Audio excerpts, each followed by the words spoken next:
Good morning everyone. Myself Gayatri Sanage Intermediate Practice second year KCB Adakar, my district Mahabubnagar. My topic air pollution. వాయు కాలుష్యం అంటే జీవుల ఆరోగ్యానికి పర్యావరణానికి హాని కలుగుతుంది. ఏ విధంగా అంటే రసాయనాలు, మసిధూళి పొగ వంటి కణాలు, ఓజోన్, నైట్రోజన్ ఆక్సైడ్ వంటి వాయువులు వాతావరణంలో కలవడం వల్ల వాయు కాలుష్యం అనేది ఏర్పడుతుంది. లేదా వ్యర్థ పదార్థాలు కలవడం వల్ల కూడా వాయు కాలుష్యం ఏర్పడుతుంది. సెప్టెంబర్ 7వ తేదీన మనమందరం కూడా వాయు కాలుష్యం జరుపుకుంటాము. వాతావరణంలో వాయు కాలుష్యం చేయడం వల్ల మానవ ఆరోగ్యానికి, సంక్షేమానికి, జంతు లేదా వృక్షజాలానికి హాని కలుగుతుంది. వాయు కాలుష్యం అనేది మానవ ఆరోగ్యానికి అతిపెద్ద పర్యావరణం ముప్పు. వరల్డ్ హెల్త్ ఆర్గనైజేషన్ ప్రకారం ప్రతి సంవత్సరం కూడా 7 మిలియన్ల ఆహార మరణాలు కేవలం ఈ వాయు కాలుష్యం వల్లనే జరుగుతున్నాయి. భారతదేశంలో న్యూఢిల్లీ అతిపెద్ద రాజధాని. ఎందుకంటే వాయు కాలుష్యం మొత్తం అందులో వాయు కాలుష్యం అనేది నిండిపోయింది. అందుకు న్యూఢిల్లీలో ఏమైనా ప్రకటించారంటే వాయు కాలుష్యం ఎక్కువగా కావడం వలన పాత వాహనాలు అన్నింటినీ కూడా నిషేధించాలని ప్రకటించారు. 2018వ సంవత్సరంలో ఈ ప్రకటన అమలులోకి వచ్చింది. అప్పటి నుంచి రోడ్లపై వాహనాలను 35% వరకు తగ్గించారు. PM 2.5 వాయు కాలుష్యం గురి కావడం వల్ల క్యాన్సర్, ఆస్తమా, స్ట్రోక్, ఊపిరితిత్తుల వంటి ఎన్నో కూడా మనకు వస్తాయి. అవి తీవ్రతరం కూడా అవుతాయి. ఈ వాయు కాలుష్యానికి గురి కావడం వలన మానసిక ఇబ్బందులు ఇవన్నీ కూడా మనం గురవుతాము. చిన్నపిల్లల్లో ఈ సూక్ష్మ కణాలు అనేవి అధికంగా చేరడం వల్ల చిన్నపిల్లల్లో అభిజ్ఞ అభివృద్ధి అనేది దెబ్బతింటుంది. మధుమేహం అనే వ్యాధులు కూడా వస్తాయి. వాయు కాలుష్యంపై కారణాలు: వాహన ఉద్గారాలు అంటే కార్లు, బస్సులు, ట్రక్కులు. వీటి నుంచి విడుదలయ్యే వాయువులు అంటే కార్బన్ మోనాక్సైడ్, నైట్రోజన్ ఆక్సైడ్ వంటి వాయువులు విడుదలవుతాయి. ఈ వాతావరణంలో కలవడం వల్ల వాయు కాలుష్యం అనేది ఏర్పడుతుంది. దీనివల్ల ఏమైందంటే శ్వాసకోశ ఇబ్బందులు, ఊపిరితిత్తులు ఇలాంటి వ్యాధులు చాలా వస్తాయి. దానివల్ల మనం ఇబ్బందికరంగా అవుతాం. దీన్ని ఎలా నివారించాలంటే విద్యుత్ మరియు హైబ్రిడ్ లాంటి వాహనాలను ఉపయోగించాలి. ఎందుకంటే దీని నుంచి ఏం విడుదలవుతుందంటే కార్పూలింగ్, రైటింగ్ అంటే కొన్ని వాయువులు విడుదలవుతాయి. అది వాతావరణానికి ఎటువంటి నష్టాలను కలిగించదు.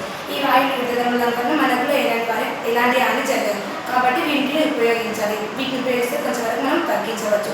మనం దగ్గరగా వెళ్ళే పరిస్థితులు ఉన్నప్పుడు సైకిళ్ళు, రిక్షాలను ఉపయోగించినప్పుడు తక్కువ వాయు కాలుష్యం జరుగుతుంది. పారిశ్రామిక కార్యకలాపాలు ఇవి మెయిన్గా మానవ కర్మాగారాలనే వస్తాయి. ప్రాంతానికి దగ్గరగా ఫ్యాక్టరీలను నిర్మించడం వల్ల దాని నుంచి వెలువడే పొగ ఉంటుంది. ఆ పొగ వల్ల మనకు చాలా ఇబ్బందులు వస్తాయి. ఇప్పుడు పారిశ్రామిక కార్యకలాపాలు అంటే కొన్ని చిన్న చిన్న షాప్స్ ఉంటాయి. అక్కడ నుంచి టైర్లు వేరే రకాలు వస్తాయి. ఫ్యాక్టరీ వేయడం వల్ల అవి కొత్తగా వస్తువులను తయారు చేస్తాం. మనం కొత్త వస్తువులు తయారు చేసి మనం వినియోగించుకుంటాం. మనకు మంచిగా అనిపిస్తుంది.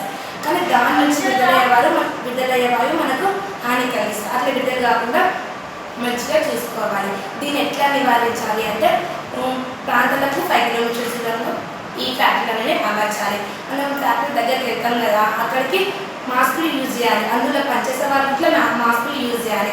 ఫ్యాక్టరీల నుంచి వెలువడే చెడు వాయువు ఉంటుంది కదా, దాన్ని రీసైకిల్ చేసి మంచి వాయువులు వినియోగించాలి. శిలాజ ఇంధనాలను ఉపయోగించాలి. శిలాజ ఇంధనాలు తక్కువగా ఉపయోగించాలి. ఎందుకంటే అవి మన కంట్రీ నుంచి రావట్లేదు, వేరే కంట్రీ నుంచి వస్తున్నాయి. కాబట్టి మనం తక్కువ ఉపయోగించుకోవడం వల్ల ముందు తరాలకు అంటే మన భవిష్యత్తు ముందు తరాల వాళ్ళు కూడా మనం అవి భద్రపరిచిన వాళ్ళము అవుతాము. ఇవి ఎలా నివారించాలి అని అంటే ఎలక్ట్రిక్ వాహనాలు అంటే ఛార్జ్ ఉంటుంది. 1 గంట సేపు 2 గంటల సేపు ఛార్జ్ పెట్టాలి. 1 డే మొత్తం అట్లా వస్తుంది. టైంని బట్టి ఛార్జ్ పెడితే మనకు యూజ్ అవుతుంది. అందువల్ల శిలాజ ఇంధనాలను మనము దాపెట్టచ్చు, ముందు భద్రపరచవచ్చు. మెయిన్గా సహజ వనరులు. మెయిన్గా ఈ వాయు కాలుష్యం ఎట్లా వస్తుందంటే అగ్నిపర్వత విస్ఫోటనాలు, దుమ్ము తుఫాన్ల వల్ల ఈ వాయు కాలుష్యం అనేది సంక్రమిస్తాయి.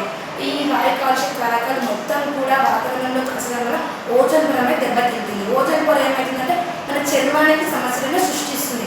దానివల్ల మన జీవం అంటే భూమిపై జీవించడం మొత్తం కూడా హాని కలుగుతుంది.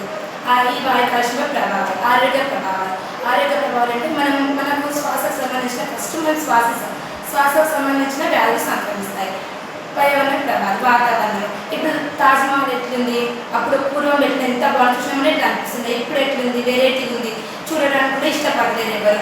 అట్లా ఓజోన్ పొర దగ్గర మన చర్మానికి కొన్ని కూడా వ్యాధులు కూడా సంక్రమిస్తాయి. వన్యప్రాణులపై ప్రభావాలు. మన భూమి మీద ప్రతి జీవి కూడా హాని కలుగుతుంది. మన ప్రపంచంలో సుస్థిర అనే పెద్ద బాధ్యతను వస్తుంది. సుస్థిర అంటే ఏంటంటే సహజ వాళ్ళని గొప్ప బాధ్యతగా వినియోగించాలి. మనందరం కూడా దాన్ని మంచిగా వినియోగించుకుంటున్నాము. మనమందరం కూడా అది వినియోగించుకుని మనం భవిష్యత్ తరాలకు దాన్ని అందిస్తున్నాము. అంటే భవిష్యత్ తరాలకు మనం ఇస్తున్నాము. ఇప్పుడు ఏమైనా అది మన దగ్గర ఉంది, కానీ ఈ వాయు కాలుష్యం వల్ల ఆ వనరులన్నీ అయిపోతున్నాయి. అట్లా వాయు అంటే ఆ వనరులన్నీ వల్ల ఏమవుతుందంటే మనం ముందు తరాలకు ఇవ్వలేకపోతున్నాం. అత్యవసర పరిస్థితి లేదా సుస్థిర పర్యావరణంపై పరిరక్షణపై మనం అందరికీ కూడా ఇప్పుడు మనం విన్న ప్రతి ఒక్కరికి కూడా మనం గొప్ప అవగాహన అందరం కూడా కల్పిద్దాము. ఈ పర్యావరణ కాలుష్యంపై నినాదాలు. అధిక మొత్తంలో చెట్లను నాటడం, ఓజోన్ పొరను రంధ్రాలు పడకుండా సురక్షితంగా ఉంచుదాం. వాయు కాలుష్యం, చెట్లను నాటడం వాయు కాలుష్యాన్ని నివారిద్దాం. సైకిల్ రిక్షా వాహనాలను పెంచుదాం, వాయు కాలుష్యాన్ని తగ్గిద్దాం. మనం అందరం చెట్లతో నాటడం చెట్లను, పర్యావరణంపై ప్రభావం తొలగించి కాపాడడం వనరులను. ఇవన్నీ పాటించాలని కోరుతున్నాను. ప్రతి ఒక్కరూ దీనికి సహకరించి మీ ప్రాంతాలలో మీ ఇట్లా వెళ్తారు కదా ప్రాంతాలకు వాళ్ళంతా వాళ్ళకి ఈ సమాచారాన్ని చెప్పి వాళ్ళలో కూడా ఈ పద్ధతులన్నీ నేర్పించితే మనము వాయు కాలుష్యాన్ని తగ్గించిన వాళ్ళం అవుతాము. భవిష్యత్ తరాలకు కూడా మనం దీన్ని ఉపయోగిస్తాము. Thank you.